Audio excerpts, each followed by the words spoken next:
When does it really make sense to change our ways on climate change? We tend to leave most of the decision-making to politicians. They see the future, I guess, first of all, in electoral cycles. They ask themselves, how bad is the problem and will it get worse on my watch? The last major climate change summit in Copenhagen in 2009 ended in failure with, let's face it, few consequences for those present.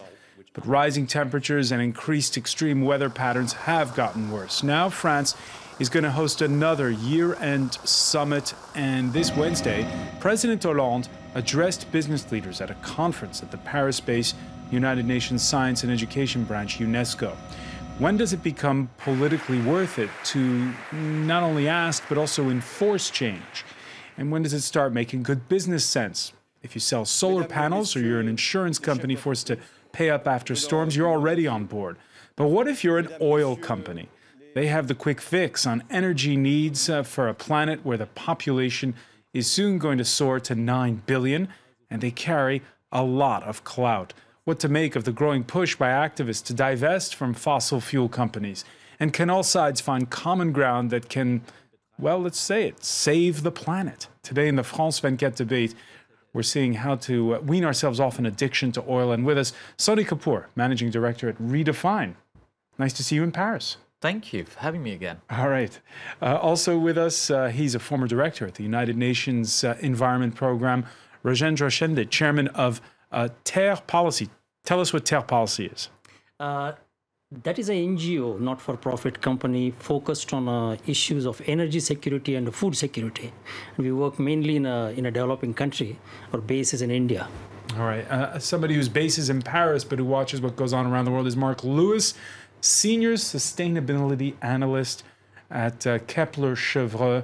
And again, I'm always amazed that these days corporations and traders have a sustainability manager. Oh, absolutely. I think, you know, on many of these issues, and we'll get into this debate this evening, I think the private sector is ahead of where the politics is, because this is an area that already makes good business sense.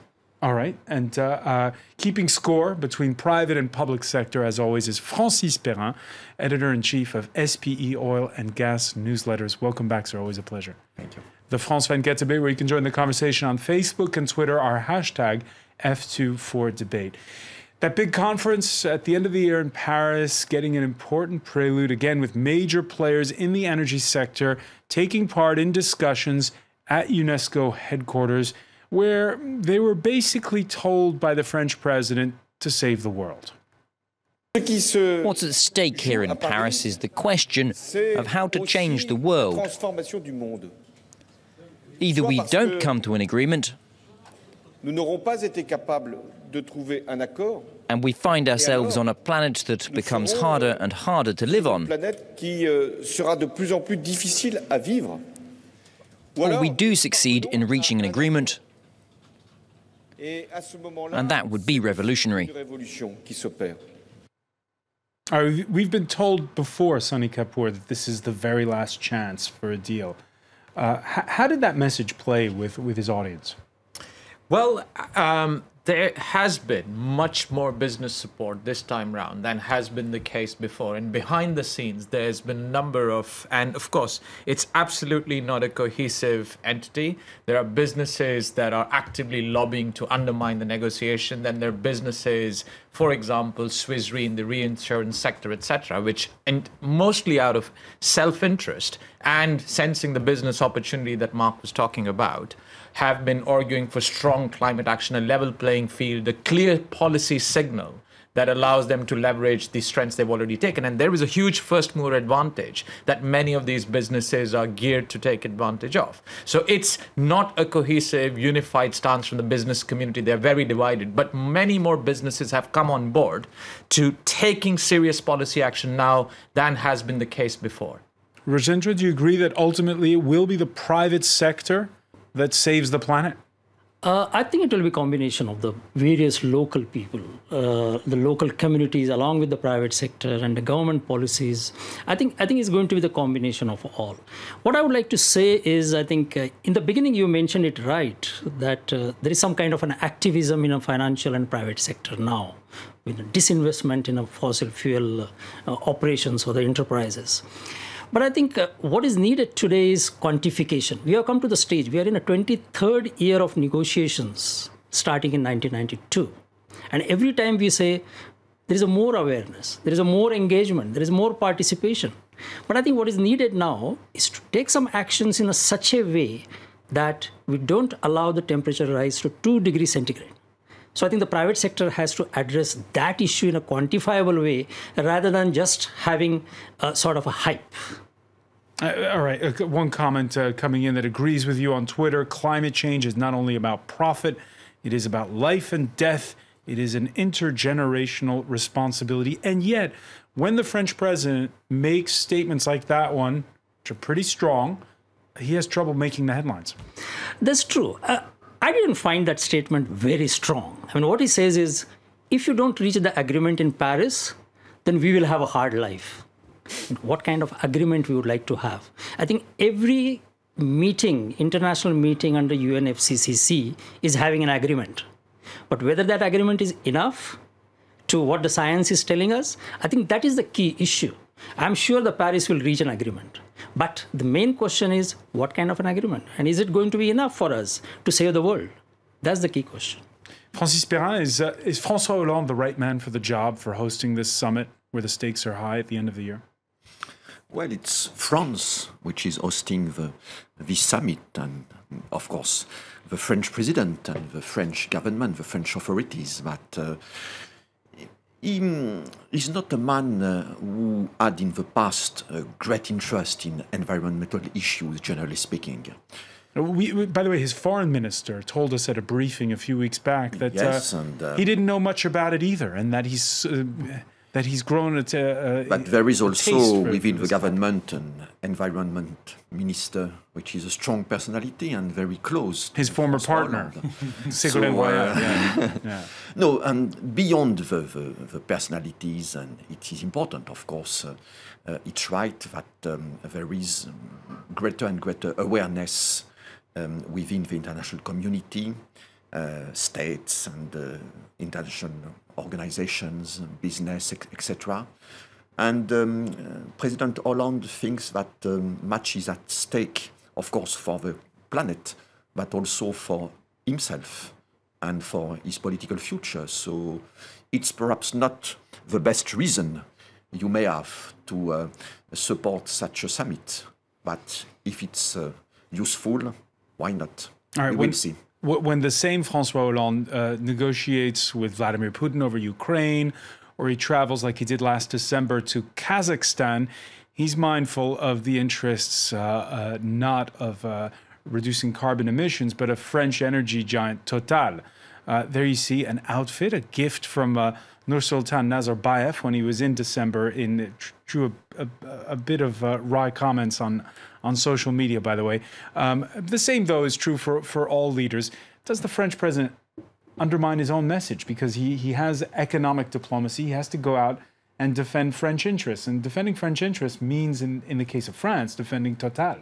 Well, not only Total, there are French renewable energy companies as well. I think it's a complex picture. You know, we're in the middle of an energy transition, and inevitably there are going to be winners and losers, and politicians, elected politicians, have to take account of many factors. But I think what is happening here that is essential to grasp is that politicians, I think, are taking this now more seriously than they have done until now. François Hollande yesterday was in Berlin with Angela Merkel. They are committing to ever tougher agreements within Europe in terms of But Mark, give it to us straight here. What's the street cred of politicians in the preparation? It's not great. It's not great. It's not great. And I think I wouldn't be betting that we're going to get a deal that is going to get us on a 2-degree trajectory. I don't think anybody believes that is going to be the case at the moment, based on the plans that have so far been submitted by the governments that have actually submitted plans for ahead of Paris. But I think there is a reason to be more optimistic here, and that is the economics of renewable energy and low carbon fuel sources are improving all the time. And in the case of solar energy, for example, they're improving exponentially. So countries like India, which would be expected in the normal world that we all grew up in to develop much more aggressively coal, and they have big plans for coal, but they also now have very aggressive targets for solar power, 100 gigawatts by 2022. So the economics are changing the picture, and politicians see that as well. What we need from politicians is just clear signals in terms of price incentives on carbon, for example, that will accelerate that transition. But the transition is happening, and beyond no illusions about that. Price incentives on carbon, that is a touchy issue, Sunny Kapoor, when we see how the oil industry in lots of places is still very much subsidized. Yes, I mean, there is a whole spectrum of counterproductive policies, of which the $300 billion or so, or depending on which calculation you believe, fossil fuel subsidies is perhaps the most perverse. But that's, even removing that is not going to be enough. But it is the very first step. There have been some encouraging signs. Indonesia and India, for example, have both moved, as has Egypt, on removing some of those perverse subsidies. And there is no better time than now, when oil prices are low. So consumers don't quite feel the pinch that they otherwise would have. So some progress is happening again. This is not something we have seen before. The question, and I think as Mark rightly said, is the economic case is clear, the direction of movement is clear. It's about the speed of movement. And this is where the political nudge is necessary. It is going to happen. The energy transition is going to happen, even if politicians don't do anything. But we have to make it happen 10, 20, 30 years sooner than it otherwise would. 10, 20, 30 years sooner. And yet, Rajendra Shende, first of all, your thoughts on the fuel subsidy, which has been reduced in India. Did Prime Minister Modi go far enough? Well, I think he's just 1 year in the office, and I think in October 2014, I think the diesel subsidies started getting vanished. So it's quite a progress as considered. If you compare that with USA, when President Obama pledged in G20 summit that in 2009, that by 2009 he will eliminate the fossil fuel subsidies. Yesterday's report of IMF talks about fossil fuel subsidies of more than $5 trillion. We are not talking about billions, because the new figures are emerging. And I think that is a solid, shocking figures. But the key question is that what you talk at one time and what you talk at the other time is creating confusion in a society. I think Mark mentioned it very well, that there are no consistent messages which are going to the societies. I mean, President Obama would like to leave a climate legacy. At the same time, he approves the Arctic drilling. People are confused. I think there is a need to be a consistent and time-targeted policies to achieve the aim of 2 degrees centigrade, which is told by majority of the scientists in the world. You mentioned Arctic drilling. We'll talk about it more later. One comment on that coming in on Twitter. Big oil and their investors want climate change to occur so that it will be easier to drill for oil in the Arctic. What do you make of that theory? Well, I think this is an activism. Just like there is activism for fossil fuel, there is activism against it. But I think it's ultimately the government who is going to probably make the policies and decide it. And this is not coming forward. We are just about 6 months from the final climate meeting, and we are getting these inconsistent signals. When there is a conference only on climate, people talk a lot about climate. But when there is a conference on other issues, people just forget about the climate. And these people are wondering that if at all the tempo has to build it up to the Paris meeting in December, then I think we need something totally different. If we don't need an energy transition, we need an energy revolution. And we don't see that kind of things happening. Francis Perrin, when you deal with corporations, when you deal with governments, do they have a better grasp, and do they have a short attention span even now, the way Rajendra is describing it? I think so. As was said previously, is uneven, of course. You cannot have a general view of, for instance, the business community, the oil industry, the energy industries, and so on. But there are some interesting directions. For instance, some oil companies are taking into account a cost of carbon when they design their new projects. For instance, for Total, they take into account a cost of about 25 euros per ton when designing new projects. And it's a way, of course, to push them to design projects which are more efficient, more energy efficient. There are some interesting things as far as gas flaring is concerned, which is a huge issue. When we are speaking about natural gas, sometimes you find natural gas and that's all, and it's easy. But sometimes you have associated gas, associated with oil. It means that when you want to produce oil, and an oil company wants to produce oil, of course, you produce gas at the same time. And if you do not have a market for gas, you flare the gas. You burn it. Yes, exactly. 25 hours per day. And so there is now a commitment from several large oil companies to end gas flaring on a routine basis, not in a few months because it would not be possible, but over a certain period. We hear it's particularly problematic in places like Siberia. Yes, Nigeria.